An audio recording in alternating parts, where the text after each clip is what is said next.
से ऐसे महान पाप हो गए हैं तो कह रहे हैं बस केवल भगवान का नाम शुरू कर दो, नाम लेना।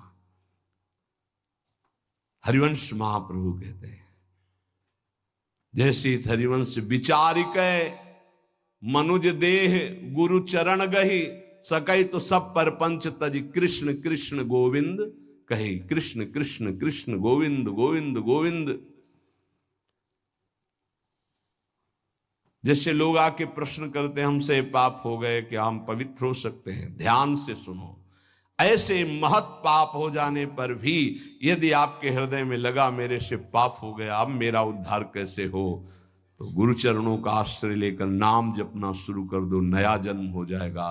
तुम्हारे नाम जपने मात्र से कोटि कोटि जन्मों के पाप नष्ट हो जाएंगे।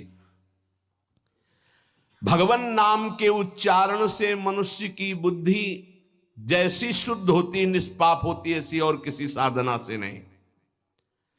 भगवान के गुण लीला और स्वरूप में बुद्धि पवित्र होकर रम जाती है और उसे भगवान में अत्यंत प्रेम हो जाता है।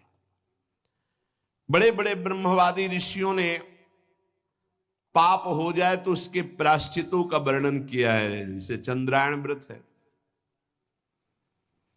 चंद्रायण व्रत है जैसे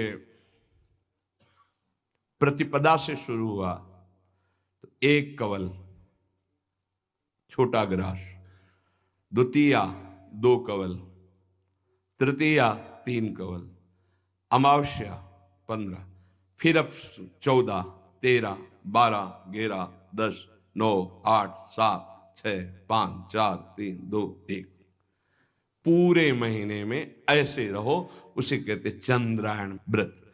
बड़ा कठोर व्रत होता है, 24 घंटे, फिर और कुछ खाना पीना नहीं, एक बार 1 कवल बस। कितना ऐसे कई महात्माओं को देखा है, अस्थिमात्र हुए रहे शरीरा, ये चंद्रायणाव्रति। बड़े बड़े ब्रह्मवादी ऋषियों ने पापों के बहुत से प्रायश्चित बताए हैं, कृच्छ चंद्रायण आदि व्रत, पर उनसे पाप तो नष्ट हो जाते हैं, पर पापों की जो जड़ है पाप प्रवृत्ति वो नष्ट नहीं होती।